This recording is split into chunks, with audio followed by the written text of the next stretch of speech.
जमात चारुम मजमून उर्दू। एक छोटी बच्ची। सईदा कैसी प्यारी बच्ची है, सूरत अच्छी समझ भी अच्छी, ज़रा देखो तो इसकी सूरत को, सच्ची चीनी की जैसी मूरत को। यानी सईदा नाम की जो बच्ची है बहुत ही प्यारी है और उसकी सूरत जो है बहुत ही प्यारी है और वो एक चीनी गुड़िया की जैसी दिखती है अभी 2 बरस की खैर से जान, पर सब अच्छे बुरे की पहचान। वो किसी बात पर मचलती नहीं, अपनी आदत कभी बदलती नहीं।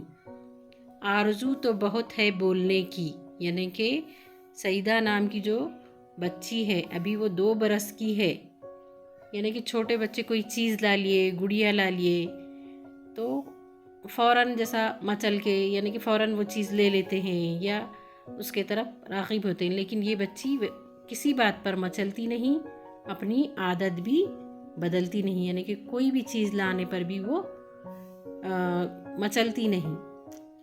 यानी बोलने की तो आरज़ू है पर वो उसकी ज़बान उठती नहीं, यानी कि अभी वो बोल नहीं पाती।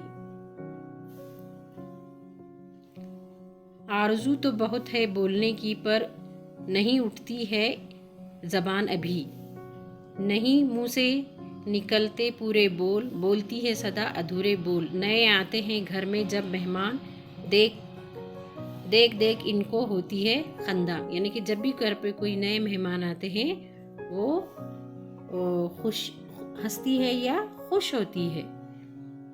उम्र उसकी, खंदा यानी हंसना या खुश होना, उम्र उसकी खुदा दराज करे, इल्म से इसको सरफराज करे। यानी कि यहाँ पे जो अल्ताफ़ हुसैन जो शायर हैं वो कह रहे हैं उसकी उम्र भी यानी कि उसको ज़्यादा उम्र अता फरमा, ऐसा खुदा से इल्तिजा कर रहा है और उसके साथ ही उसको ज़्यादा से ज़्यादा इल्म हासिल करने वाली बनाए और साथ ही उसकी इज़्ज़त भी बढ़ाएं।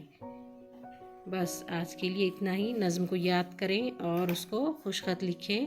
आगे के वीडियो में फिर सवाल जवाब लिखेंगे और अल्फाज माने भी इसको पढ़ना है और याद करने का। मूरत यानी कि मूर्ति गुड़िया, नहीं उठती है ज़बान यानी कि अच्छी तरह बोलना नहीं आता। खंदा होना यानी हंसना और या खुश होना। दराज यानी कि लंबा। आज के लिए बस इतना ही।